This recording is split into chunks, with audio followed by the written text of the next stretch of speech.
enseñar a nuevos creyentes. Estamos hablando de la gran comisión y del plan que Dios tiene para los cristianos, para todo hijo de Dios. Y para esto tenemos que ir, para ver el pasaje central, venid conmigo a Mateo 28. Mateo 28.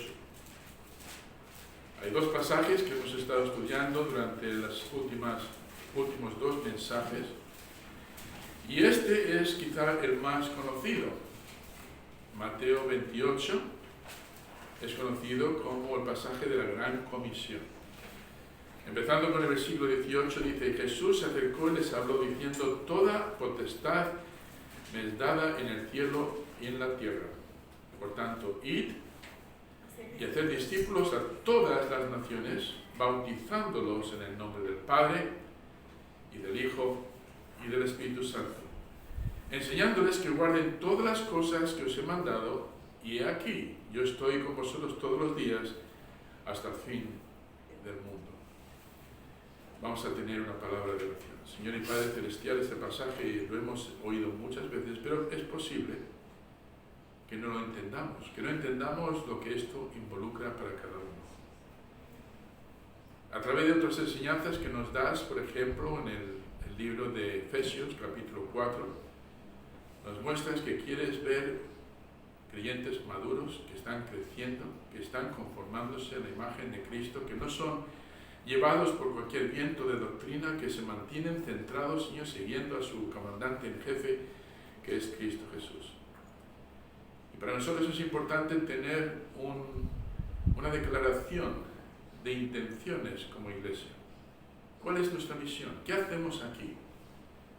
Podemos adoptar cualquier modelo que el mundo quiera ofrecer, pero nuestro modelo debe de venir de ti, Señor.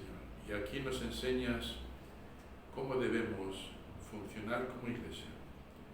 Así que te pido, Señor, que hoy, al ya concluir con este tema, podamos tener una idea clara de qué parte, qué función debe de cumplir cada uno de los cristianos que estamos aquí. Obra, Padre, para que el Espíritu Santo nos ayude a comprender y podamos sellar estas verdades en nuestra vida, llevándolas a la práctica. En Cristo Jesús. Amén. ¿Os acordáis de la declaración de intenciones? Muy sencilla, venía en 4 partes. Uno es amar a Dios, y solo un poquito, sobre todas las cosas. ¿Eso significa que debo de amar más a Dios que a mi esposa? ¿Eso significa que debo de amar más a Dios que a mis hijos? ¿Que mis prioridades, que mis planes? Espero que sí, porque si no, cualquiera de estas cosas puede convertirse en ídolos. Entonces nosotros tenemos que tener claro como hijos de Dios cuál es nuestra función, cuál es nuestro deber. Y uno es amar a Dios, así de sencillo. El segundo sería amar a las personas. Debemos amar a nuestros hijos, evidentemente, a nuestros queridos, amar a los hermanos en Cristo. Dice el Señor: en esto conocerán que sois mis discípulos, en que os amáis, ágape, un amor responsable, un amor moral, un amor que se entrega a cambio de nada, en que os amáis los unos a los otros. Y luego el Señor nos ha dado una tarea. Cuando terminamos la iglesia, pues ya cada uno hace lo que le da la gana. No, el Señor dice que estamos aquí como embajadores, estamos aquí como ministros del Evangelio, tenemos, o por así decirlo, mediadores entre Dios y el mundo perdido, llevando el Evangelio a toda criatura. Es compartir a Cristo. Amar a Dios, amar a las personas, compartir a Cristo y luego hacer discípulos. Así de sencillo. Si alguna vez dices, bueno, ¿para qué nos reunimos? ¿Cuál es el propósito de la iglesia? Bueno, allí tenemos buena comida, allí podemos jugar a juegos, allí tenemos todo, podemos decir todo eso, ¿no? Pero si no se centra en nuestros 4 pilares, estamos perdiendo el objetivo. Ahora, esta declaración de fe es muy simplista, es muy sencilla, pero es muy clara y nos debe de servir como mapa o como guía para cada decisión que tomamos. Escucha, para cada decisión que tomamos. Si que las decisiones que vamos a tomar no están dentro o no están armonizadas con estas 4 declaraciones de intenciones, estamos tomando decisiones fuera de la voluntad de Dios. Lo estoy intentando poner lo más fácil y sencillo para que todos podamos comprender. Ahora, hay otro pasaje, ¿os acordáis? Estuvimos viendo otro pasaje que es también muy revelador y es 2 Timoteo 2. Vamos a mirarlo rápidamente. 2 Timoteo capítulo 2 y vamos a leer versículos 1 al 7 y luego vamos a centrar toda nuestra atención en el versículo 2. Ahora, yo sé que algunos de vosotros ya habéis escuchado esto, pero hay algunos hermanos que no han estado anteriormente y quiero que ellos no se pierdan detalle. En el capítulo 2 de 2 de Timoteo, versículos 1 al 7, Pablo explica esta gran comisión y se la explica a su buen discípulo Timoteo. Y dice: si tú pues, hijo mío, esfuérzate en la gracia que es en Cristo Jesús. Esfuérzate, dice. Va a requerir esfuerzo cumplir con la misión que Cristo nos ha dado. Y luego nos dice cómo debemos funcionar. Dice: lo que has oído de mí ante muchos testigos. Esto, lo que has oído de mí, esa enseñanza que has recibido, estando en mi clase, con otros hermanos que estaban también recibiendo instrucción, esto encarga a hombres fieles que sean idóneos para enseñar también a otros. Eso significa, hermanos, que el Señor quiere que seamos, que hagamos copias. Cristo es nuestro modelo. No es que tú tengas ahora que hacer una copia y otra persona hace copia de ti, sino siempre mirando a Cristo como nuestra copia principal. Lo que has oído de mí ante muchos testigos, esto encarga a hombres fieles que sean idóneos para enseñar también a otros. Me pregunto entonces esta mañana, ¿eres idóneo? ¿Eres fiel? Porque para cumplir con esto necesitamos esos dos requisitos. Debemos ser idóneos. ¿Y qué hace falta para ser idóneos? Primero tenemos que tener el deseo. Segundo, también tenemos que hacer el esfuerzo y tenemos que entender la responsabilidad. Y luego debemos estar disponibles. Tú pues sufre penalidades como buen soldado de Jesucristo. Ninguno que milita se enreda en los negocios de la vida a fin de agradar a aquel que lo tomó por soldado. Y también el que lucha como atleta no es coronado, sino lucha legítimamente. Toma nota, la tarea que tenemos, no tenemos que enseñar un cristianismo a nuestra manera. ¿Qué tipo de fe tienes? Bueno, yo tengo una fe a mi manera. Bueno, pues entonces es una fe equivocada. Porque no es una fe a tu manera, la única fe que vale es la manera de Dios. Punto. Tienes a gente con muchos diferentes tipos de creencias. Muchos dicen, todos los caminos van al cielo, mentira. Todos somos hijos de Dios, mentira. Yo tengo una fe a mi manera. Entonces, ¿qué vas a hacer? ¿Vas a presentar una fe a tu manera a un Dios que tiene una fe a su manera? Entonces tenemos que luchar legítimamente, tenemos que conocer las órdenes de nuestro comandante en jefe. Y luego dice, el labrador para participar de los frutos debe trabajar primero. Considera lo que digo, dice. Y el Señor te dé entendimiento en todo. Espero que lo comprendas, le dice Pablo a Timoteo. Y nos pone estas tres ilustraciones. Recordad que vimos que nos da tres cuadros muy importantes que nos ayudan, que nos dan ingredientes para saber cómo tenemos que funcionar como cristianos. Un buen soldado, dice, primero tiene que estar listo para entrar en guerra. Tenemos que entender eso. Y tiene que tener una actitud mental, espiritual, para poder hacerlo. Nos habla del atleta. ¿Qué pasa con el atleta? ¿Por qué nos da este ejemplo? Porque el atleta es disciplinado, se entrena, ejercita sus músculos, en el caso espiritual, ejercita sus músculos espirituales. La mente y el alma la tiene en forma. Y luego como granjero, pues tiene que hacer una cosa, tiene que plantar. Un granjero que no planta, que no trabaja en la tierra, pues no puede esperar frutos. Entonces no podemos, hermanos, venir solamente a la iglesia y decir, pues yo ya he cumplido. Porque eso no es plantar, eso es recibir. Venimos a la iglesia para alimentarnos, ¿no? Para poder formarnos. Pero espero que cuando sales ahí fuera, como digo, ¿habéis visto ese cartelito que va ahí en la puerta? Dice, prepárate porque estás a punto de entrar en el campo misionero. Este es el cuartel general. Aquí estamos los hermanos reuniéndonos para estimularnos, para fortalecernos, para recibir instrucciones. Pero cuando salimos fuera, ahí entramos en batalla. Y si no nos preparamos bien, hermanos, si no entendemos cuáles son nuestras órdenes, no vamos a funcionar bien ahí fuera. Y un día, escucha, vamos a tener que dar cuenta de nuestros actos ante el Señor. Todo esto nos lleva al plan, y si acordáis, yo lo resumí en 3 puntos. Primeramente hemos visto en Mateo capítulo 28 el mandato. ¿Cuál es el mandato? De ir y hacer discípulos. Pero ¿qué van a hacer esos discípulos? Ir y hacer más discípulos. Es hacer discípulos que hacen discípulos. Tenemos la autoridad de nuestro comandante en jefe, que es Cristo. Toda potestad me es dada en el cielo y en la tierra. Tenemos la asignación de ir y enseñarlos. Claro, una cosa es que tengamos intención de enseñar, pero otra cosa es que haya intención de aprender. Tenemos esa intención. ¿Queremos aprender realmente? Sí, queremos realmente, pues vamos a ajustarnos para poder recibir esa enseñanza, para que el año que viene seamos mucho más maduros que este año y el año siguiente más que el año anterior, etcétera, etcétera. Entonces tenemos la asignación. ¿Cómo? Dice, bautizándolos. ¿Qué es el bautismo? El domingo que viene espero poder tener, Dios mediante, si todo sale según el plan, y vamos a tener muchos ataques del diablo para impedirlo. Pero si seguimos con el plan, posiblemente tengamos 3 bautismos. ¿Pero qué es el bautismo? Es importante entender que esto es una de las asignaciones que Cristo nos ha dado. Ir y bautizar. ¿Qué significa el bautismo? Ya he repetido muchas veces a aquellos que se han bautizado en esta iglesia, que en esta iglesia no bautizamos a cualquier persona que se convierte, sino a los que comprenden lo que significa el bautismo. Queremos que entiendan. Enseñarles, bautizándoles, y luego dice, guardando estas cosas. Tú puedes recibir la palabra. De hecho, últimamente he visto hermanos que me decían, pastor, hoy me has hablado a mí.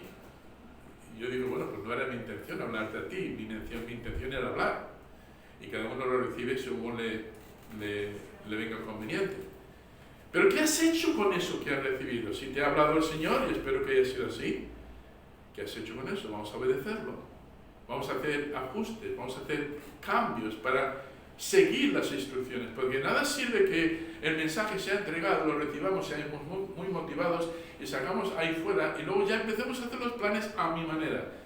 Espero que eso signifique que vamos a cambiar las cosas que se puedan interponer al plan de Dios.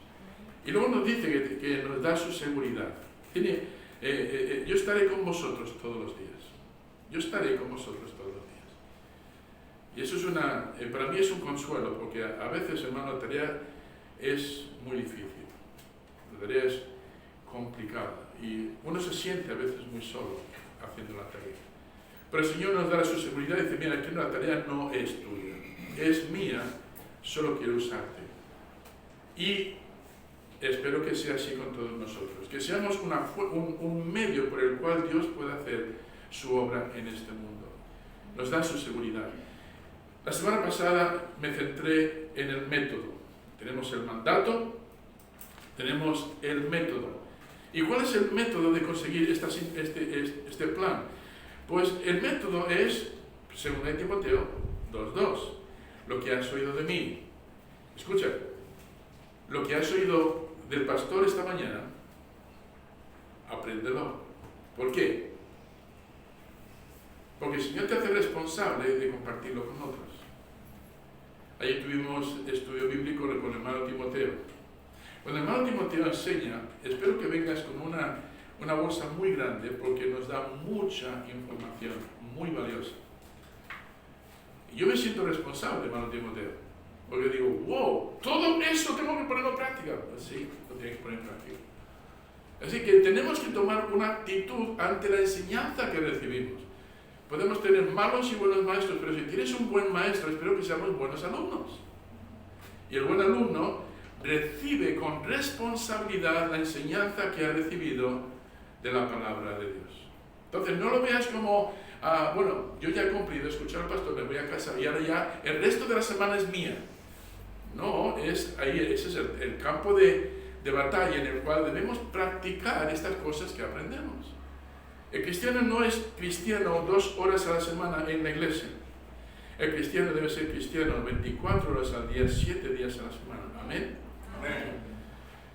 Hay personas que vienen solamente con el gorro de cristiano, se lo ponen el domingo por la mañana, van a la iglesia, luego se lo quitan y se ponen el gorro de lo que quieran y el resto de la semana es mía. Todo es del Señor. Amén. Amén. Espero que sí.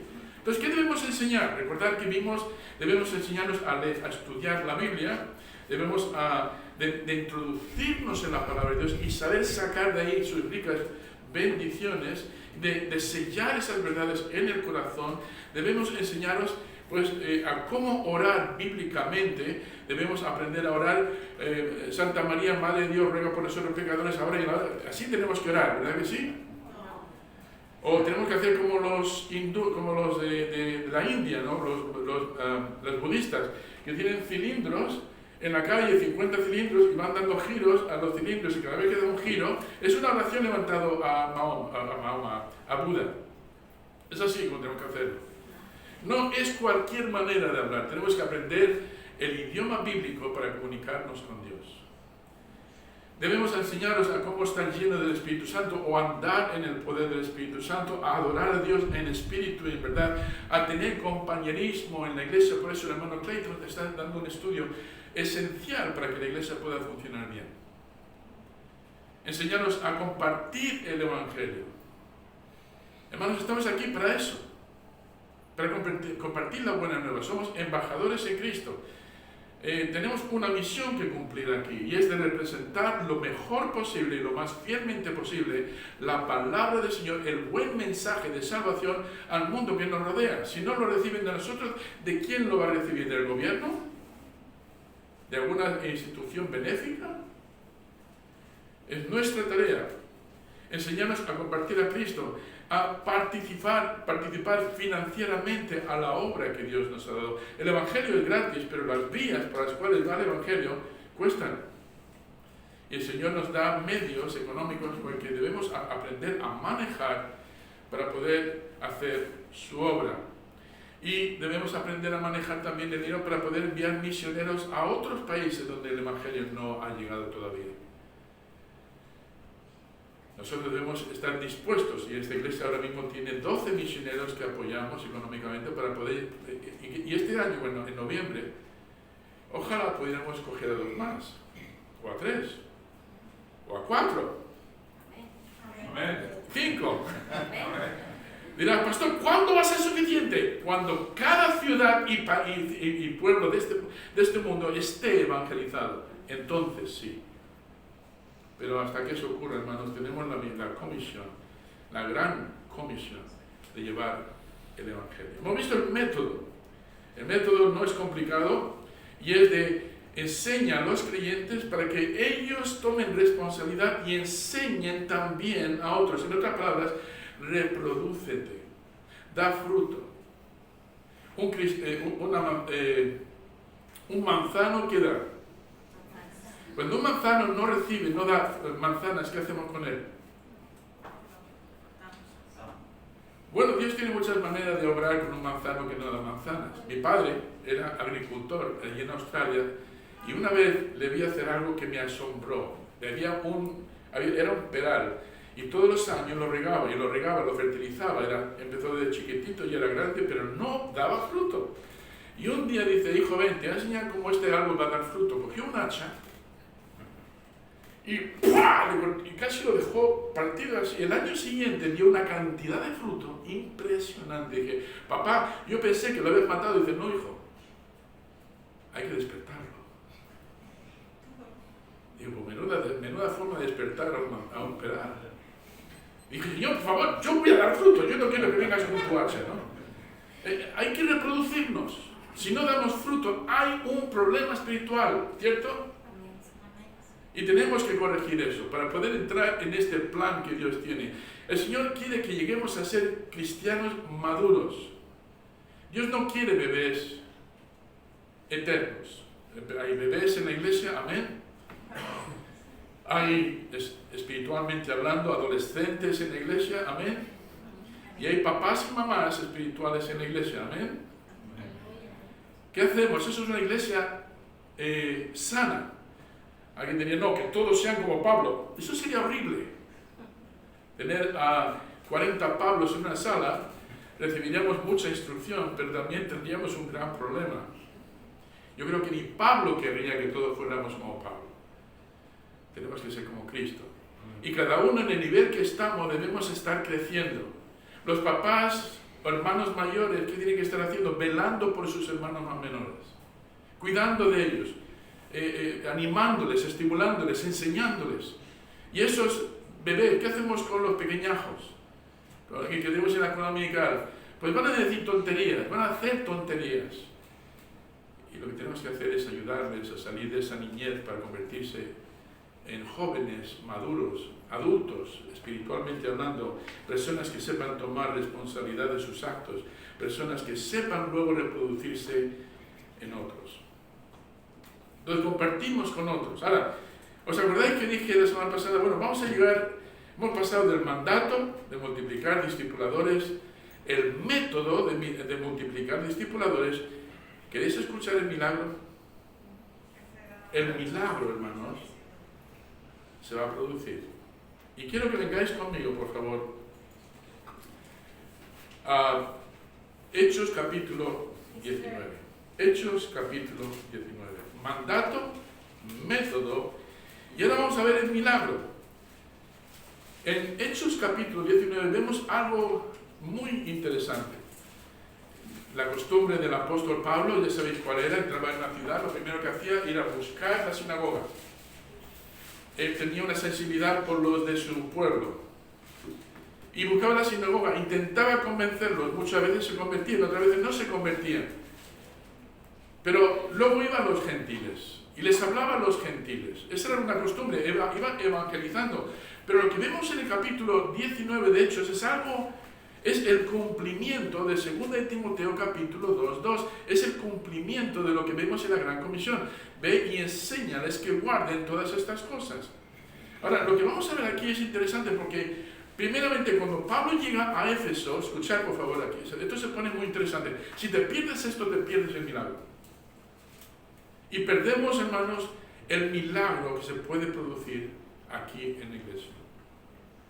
Pablo llega allí, ¿qué hace? Vamos a leer los versículos 1 al 10. Dice: aconteció, entre tanto que Apolos estaba en Corinto, Pablo, después de recorrer las regiones superiores, vino a Éfeso. Y yendo a cierto discípulo, les dijo: ¿recibisteis el Espíritu Santo cuando creísteis? Y ellos le dijeron: ni siquiera hemos oído si hay Espíritu Santo. Entonces dijo: ¿en qué pues fuisteis bautizados? Y ellos dijeron: en el bautismo de Juan. Juan el Bautista. Dijo Pablo: Juan bautizó con bautismo de arrepentimiento, diciendo al pueblo que creyese en aquel que vendría después de él, esto es, en Jesús el Cristo. Cuando oyeron esto, fueron bautizados en el nombre del Señor Jesucristo. Y habiéndoles impuesto las manos, vino sobre ellos el Espíritu Santo, y hablaron en lenguas y profetizaban. Eran por todos unos 12. Ahora, Pablo, toma nota. Esta historia ahora ya se queda a un lado, pero ahora fíjate, en el versículo 8, dice: y entrando Pablo en la sinagoga, ¿qué hizo Pablo? Para la sinagoga, era su costumbre. Habló con denuedo, habló con valentía, por espacio de 3 meses. ¿Qué hacía todos los sábados? Durante 3 meses. La sinagoga, él tenía una cita fija en la sinagoga. Durante 3 meses iba allí, ¿y qué hacía en la sinagoga? Discutiendo y persuadiendo acerca del reino de Dios. Les estaba hablando, hermanos, de qué significa, qué propósito tenía Dios para el pueblo judío. Y luego les explicó de que el pueblo judío no había entendido y de que incluso cuando el Mesías había llegado, los judíos lo habían despreciado, pero que ahora él venía para anunciarles cómo entrar en ese reino. Y les dice: discutía y persuadía cada día acerca del reino de Dios. Pero endureciéndose algunos y no creyendo, ¿qué dijo? Maldiciendo el camino. ¿Qué hacían estos? Maldiciendo el camino delante de la multitud, se apartó Pablo de ellos, y separó ¿a quién? Todo fuerte, que no quiero que os perdáis esto. A los discípulos. Ahora, pregunta: ¿eres un discípulo de Cristo? Levanta la mano si eres un discípulo, un aprendiz. Si no lo eres, no levantes la mano. Pero si estás aquí y dices: estoy aquí porque quiero ser un aprendiz, un seguidor del Señor Jesús, un discípulo. Dice: y apartó los discípulos, discutiendo cada día en la escuela de uno llamado Tirano. Y así como por espacio de 2 años, por espacio de 2 años, de manera, escucha, vamos a ir lento ahora, que todos los que habitaban en Asia, judíos y griegos, oyeron la palabra del Señor. Pregunta, no es una pregunta trampa, ¿cómo pudo llegar la palabra del Señor a tantísima gente? ¿Fue Pablo personalmente el que lo hizo? Fue Pablo que dijo, bueno chicos, tenemos cita el lunes, el martes, el miércoles, el jueves, 1 hora todos los días, hacer discipulado, y el resto del día lo que tengo que hacer es seguir predicando el Evangelio. Tengo toda esta ciudad que tengo que cubrir, luego la otra ciudad, y tengo que llegar a toda Asia, que es la Turquía moderna. Tengo que llegar a todos, judíos y griegos. Tengo mucho trabajo que hacer, pero 1 horita, 2 al día os lo voy a dedicar a vosotros. Eso es lo que hizo. Pablo fue el responsable de esta gran multiplicación. Indirectamente sí, directamente no. Porque lo que pasó allí, hermanos, es que Pablo, ¿os acordáis de ese gráfico que os di hace tiempo? Aquí tenemos lo que llamaríamos un supermisionero. ¿Existen los supermisioneros? Yo creo que no. Existen misioneros, punto. Pero este supermisionero, siguiendo este gráfico, y claro, dirás, pastor, pero es que esto no es realista. Claro que no lo es idealista. Es decir, esta situación no es... no creo que nadie pueda ganar 1000 personas por día. Imagínate. 1000 personas por día significa que cada 5 minutos estaría ganando una persona para Cristo. Pero suponte, por ejemplo, que una persona, un supermisionero, consiga ganar 365 personas al año. ¿Quién apoyaría a ese misionero? Dirá, yo quiero poner mi dinero en ese misionero. Queremos este supermisionero. El año siguiente, 1000 personas por día durante 365 días, gana otros 365, es decir, ya tiene 730.000 personas convertidas. Al año siguiente se multiplica otros 360.000, o sea que tenemos en 3 años 1.095.000. El año siguiente añade otros 365.000, 1.460.000. Tati, ¿tú apoyarías a este misionero? 1000 personas por día. ¡Wow! Yo quiero un misionero así. Y ojalá hubiera supermisioneros así. Pero siguiendo el plan de multiplicación es muy distinto. Por ejemplo, tienes a un misionero y lo que hace este misionero es que va a evangelizar, pero solo consigue ganar a una persona genuinamente para Cristo. Y lo que va a hacer durante el año se va a reproducir en él, le va a enseñar todo, le va a dedicarle tiempo, le va a enseñar, le va a explicar todas estas cosas y le va a hacer responsable de hacer lo mismo. Al año tienes un creyente que sigue haciendo evangelización, pero se está centrando toda su atención en el discipulado, y ahora tienes a otro que le dice, bueno, Pablo, mañana nos vemos para la siguiente clase, y donde quiera que va este nuevo creyente, va evangelizando y va discipulando al nuevo creyente. Viene, por ejemplo, a este misionero y dice, oye, ayer, curiosamente, estuve hablando a un compañero mío de trabajo y tenía mucho interés, le expliqué el plan de salvación, todo lo que tú me has enseñado, le expliqué claramente el plan de salvación, y sabes, me dijo que quería ser salvo, y le pude guiar a Cristo. Pablo, ¿ahora qué hago? Pues ven y enséñale todo lo que yo te he enseñado. Ahora tú toma responsabilidad y pasa de ser un bebé a ser ya uno que está dando fruto, uno que se está convirtiendo así como en un hermano mayor, un papá espiritual. 2 personas en 2 años, Tati, ¿pondrías tu dinero ahí mejor? En comparación con 730.000, digo a Tati porque ella no estuvo aquí, ella la estoy metiendo en una trampa. A los 3 años, 1 multiplicado por, ya tiene 2, ahora esos 2 se multiplican otra vez, ya tiene 4, en 3 años solo tiene 4, pero tiene 4 personas que han sido enseñadas, que han sido discipuladas, que tienen ahora una formación bíblica, ya no son bebés, ahora ya saben cómo moverse en este mundo, saben tomar decisiones que agraden a Dios, tomar decisiones que traigan las bendiciones de Dios, y ahora están reproduciéndose, está dando fruto. Y en esos 3 años ahora son 4 personas las que ahora tienen preparadas. En el siguiente año son 8, en el siguiente 16. Si seguimos esta regla de multiplicación, en 25 años, escucha, este misionero a través de este formato tendrá 16.776.126 en comparación con el otro que está ganando 1.000 personas por día. En 25 años habría ganado a 9.125.000. Son casi 7 millones menos.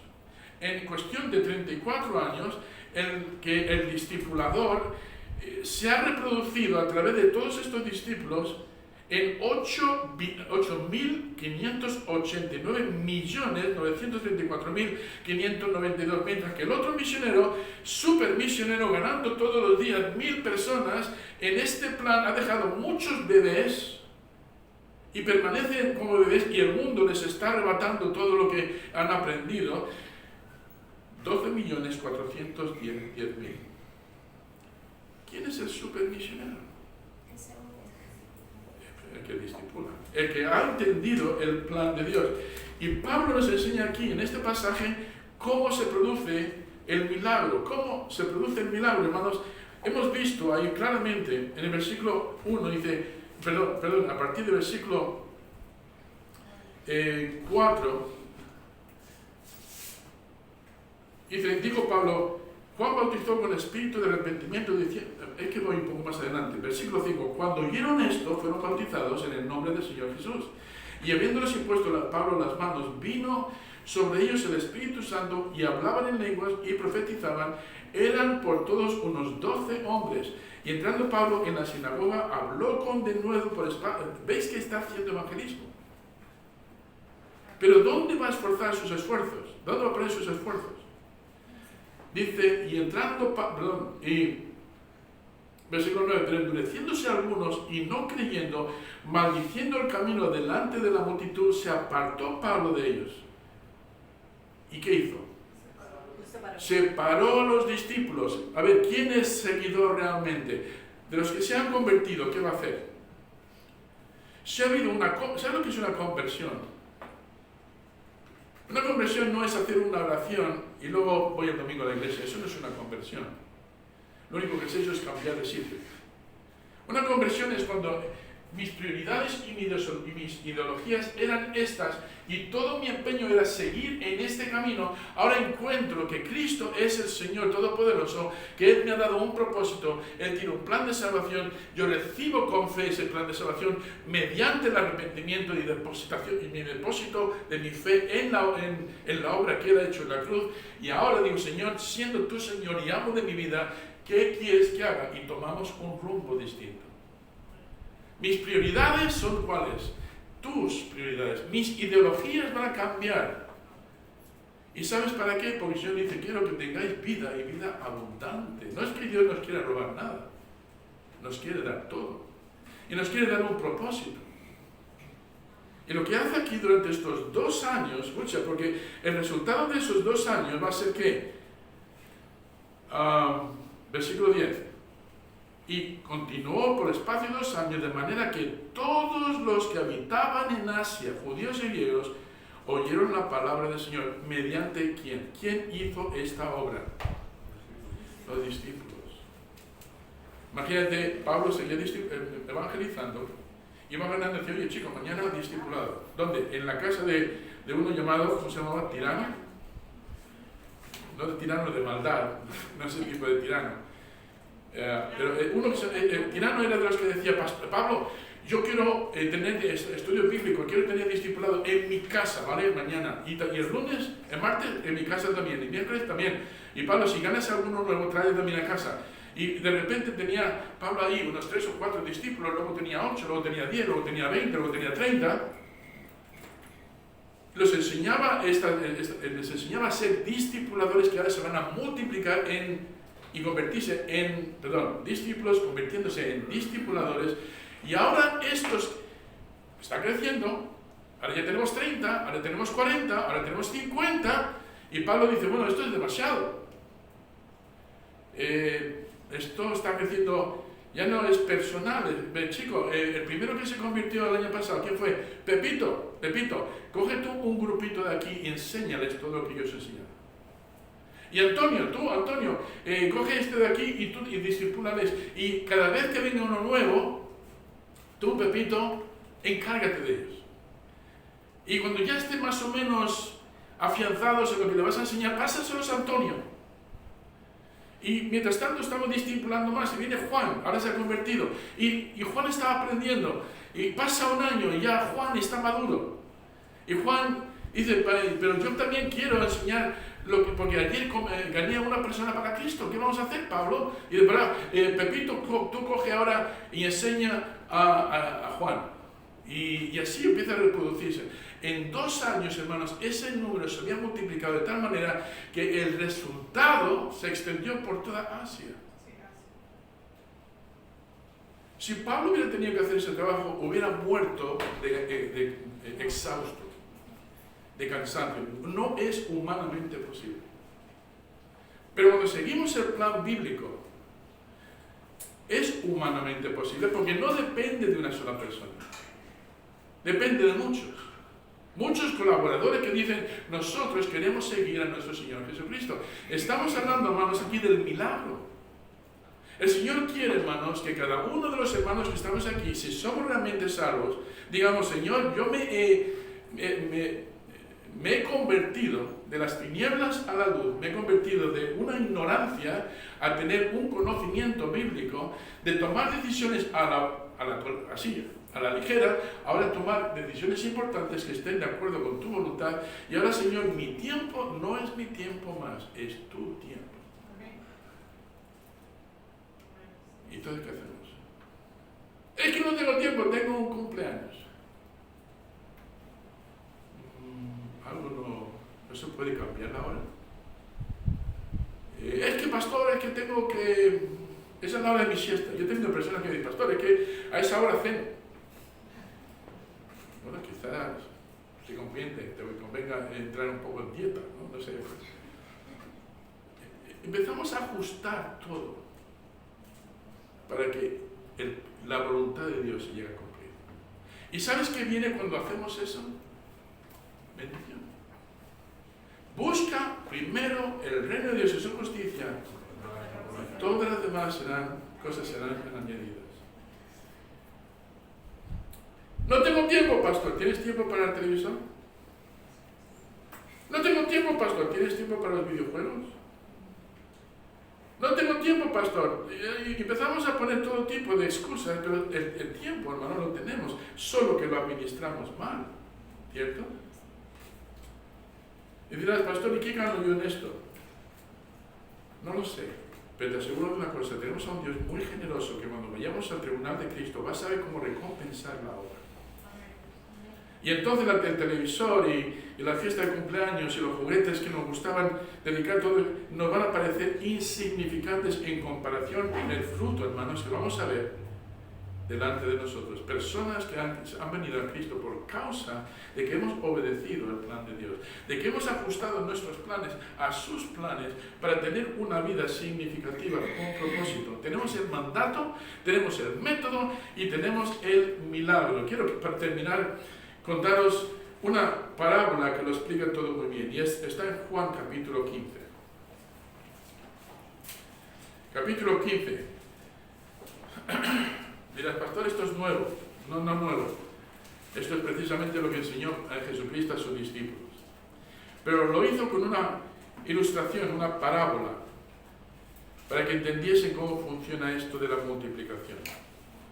Jesús les dijo, yo soy la vid verdadera. ¿Sabéis lo que es una vid? Es ese tronco feo y arrugado, de donde luego en la primavera salen ramas preciosas verdes, de las cuales luego salen preciosos racimos de uva. Yo soy la vid verdadera. Y mi padre es el labrador. Cuidado, que está el labrador ahí también. ¿Qué hace el labrador? El labrador entra con sus tijeras. Todo pámpano. ¿Quién es el pámpano? Levanta la mano si tú eres un pámpano, si te identificas como un pámpano. 3 personas son pámpanos aquí. Muy bien, pues si eres solamente estos son pámpanos, los demás van a ir al fuego. Todo hijo de Dios nacido, hermanos, por segunda vez, física y espiritualmente, son pámpanos. Y el propósito que Dios tiene para ese pámpano es que dé Fruto. Todo pámpano que en mí no lleva fruto lo quitará. Y todo aquel que lleve fruto lo limpiará para que lleve más fruto. ¿Sabes lo que hace el labrador? Hay prioridades en tu vida que no dan fruto. Déjame que voy a cortarlas. Cualquier área de mi vida que está muerta y no está produciendo frutos, el Señor dice, mira, eso es inútil. Vas a gastar todo tu tiempo dando ahí muchas hojas y muchas ramas que no van a dar luego fruto. Mucha actividad, pero no da buenas uvas. Esas ramas muchas veces tienden a crecer hacia abajo y crecen al ras de la tierra y cogen parásitos, cogen enfermedades, hongos. Y lo que hace el labrador es que coge esa rama, la limpia, la cuelga, le pone en un tutor, en una línea, para que esté bien en alto, para que le dé bien el sol, para que dé fruto. Vosotros estáis limpios por la palabra que os he hablado. Permanecer en mí y yo en vosotros. Como el pámpano no puede llevar fruto por sí mismo si no permanece en la vid, así tampoco vosotros si no permanecéis en mí. Yo soy la vid, vosotros los pámpanos, el que permanece en mí y yo en él. Este lleva mucho fruto. Porque separados de mí, ¿qué pasa? Nada. ¿Qué significa nada, hermanos? Nada podéis hacer. El que en mí no permanece será echado fuera como pámpano y se secará. Y lo recogen y los echan en el fuego y arden. Si permanecéis en mí y mis palabras permanecen en vosotros, pedid todo lo que queráis y os será hecho. En esto es glorificado mi Padre, en que llevéis mucho fruto y seáis así mis discípulos. Como el Padre me ha amado, así también yo os he amado. Permanecer en mi amor. Si guardáis mis mandamientos, permaneceréis en mi amor, así como yo he guardado los mandamientos de mi Padre y permanezco en su amor. Estas cosas os he hablado para que mi gozo... Ahora, escucha, ¿por qué hay que hacer esto? ¿Quieres gozo? ¿Quieres una vida abundante que se reproduzca en otra vida? Estas cosas os he hablado, ¿por qué? Porque soy un egoísta y no quiero que vosotros disfrutéis. Vas a tener un propósito y un gozo en ese propósito. Estas cosas os he hablado para que mi gozo esté en vosotros y vuestro gozo sea cumplido. Este es mi mandamiento, que os améis unos a otros, que os dije en cuanto a la declaración de fe o la declaración de intenciones. Amar a Dios, amarnos, y luego ¿qué? Luego producir, dar fruto. Y luego versículo 13, nadie tiene mayor amor que este, que el que uno ponga su vida por sus amigos. ¿Sabes lo que va a pasar cuando compartes el Evangelio? ¿Cuántos amigos tenías antes de ser salvo? Tenía amigos que le salían hasta de los bolsillos. Y luego se convirtió, esto lo sé porque me lo dijo, dije, Sammy, me estoy quedando sin amigos. Digo, ¿y qué pasa? Dice, bueno, tenía amigos que no quería que fuesen amigos y les hablo del Evangelio y ya no quieren ser más amigos míos. Bueno, pero hay amigos que quieren mantener, ¿verdad? Y les hablas, les compartes el mejor mensaje, la mejor noticia y ya no te llaman. No quieren coger el teléfono cuando les llamas. Fíjate lo que dice aquí, nadie tiene mayor amor que este, que uno que ponga su vida por sus amigos. Vosotros sois mis amigos si hacéis lo que yo os mando. Ya no os llamaré siervos, porque el siervo no sabe lo que hace su Señor, pero os he llamado amigos porque todas las cosas que oí de mi Padre os las he dado a conocer. ¿Os dais cuenta? Sigue el mismo plan. No me elegisteis vosotros a mí, sino que yo os elegí a vosotros y os he puesto para que vayáis y llevéis fruto y vuestro fruto permanezca. Eso es muy importante. Hay fruto que se pierde. Pero cuando hay un buen buen plan de discipulado, es más difícil que se pierda ese fruto. Para que todo lo que pidierais al Padre en mi nombre os lo dé. Esto os mando, que os améis unos a otros. Si el mundo os aborrece, sabed que a mí me ha aborrecido antes que a vosotros. Si fuerais del mundo, el mundo amaría lo suyo. Pero porque no sois del mundo, antes yo os elegí del mundo, por eso el mundo os aborrece. Acordaos de la palabra que yo os he dicho. El siervo no es mayor que su Señor. Si a mí me han perseguido, también a vosotros os perseguirán. Si han guardado mi palabra, también guardarán la vuestra. Escucha, con esto termino.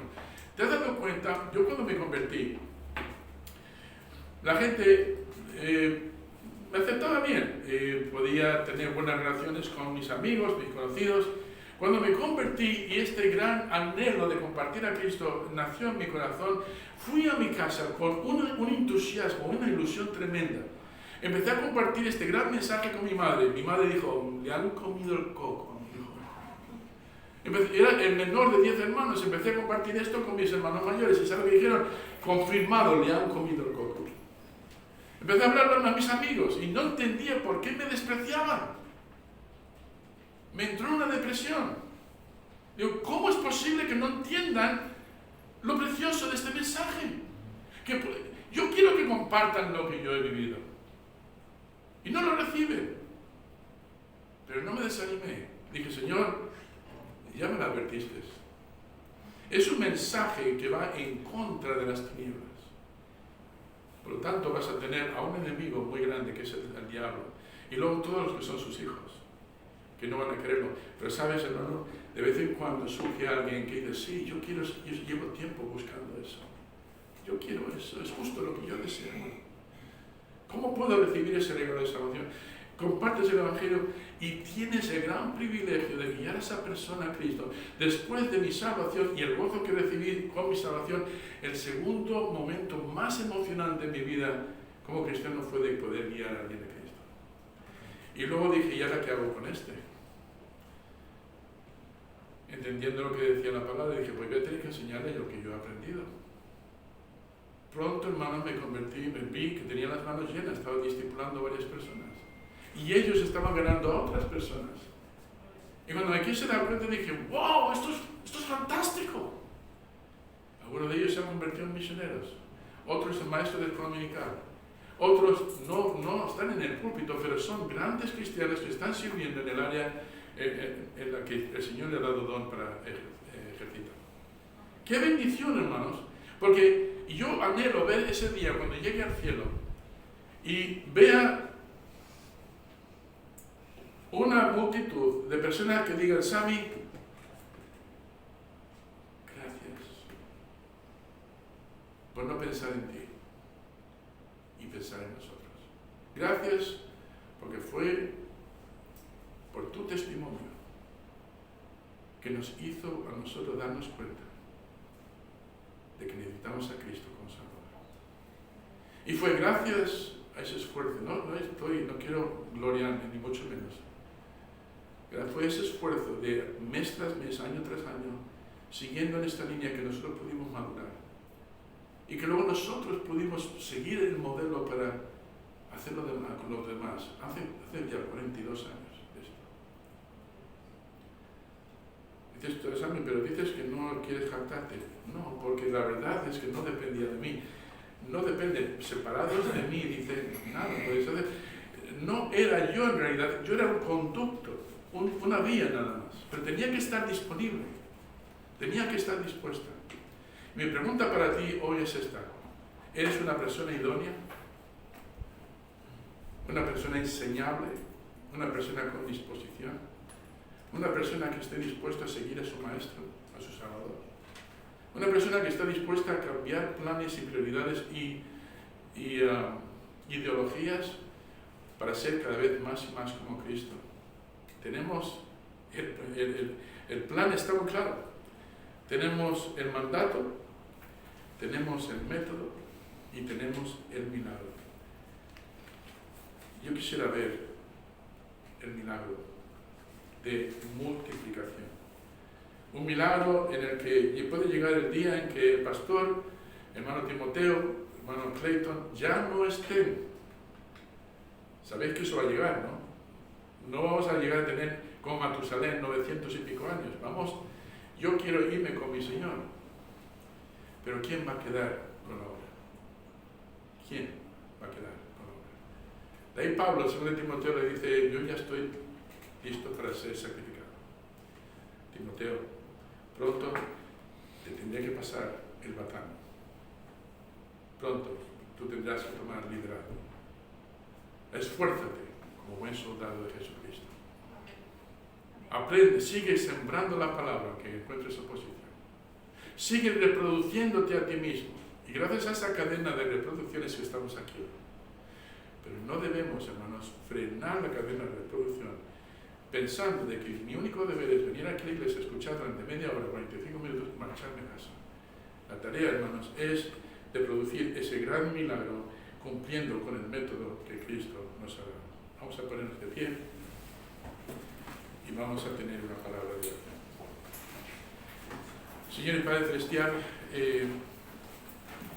vivimos en un tiempo, en una época, cuando parece que lo normal es ser autosuficiente, egocentrista, donde lo más importante son nuestros planes, nuestras prioridades. Pero cuando venimos a Cristo, empezamos a darnos cuenta de que siguiendo ese camino vamos a conseguir muchas cosas, pero van a ser cosas que nos van a dejar vacíos.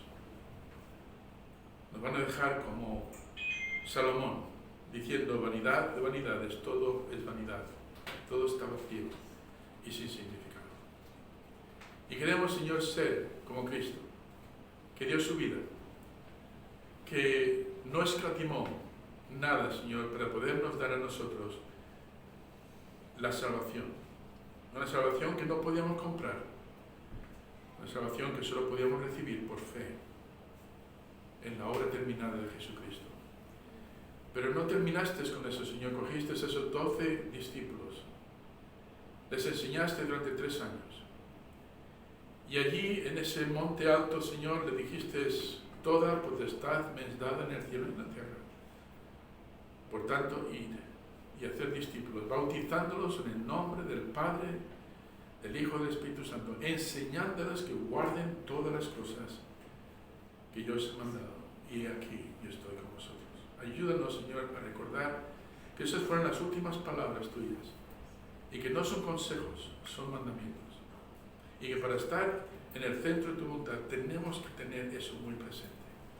Ayúdanos a cambiar nuestras ideas, ayúdanos, Señor, a ajustar nuestras prioridades a las tuyas, ayúdanos a entrar en este modelo para poder experimentar el milagro de más personas convirtiéndose y más personas formándose a la imagen de Cristo. Ayúdanos como iglesia a cumplir con este propósito. En Cristo Jesús. Amén. Amén.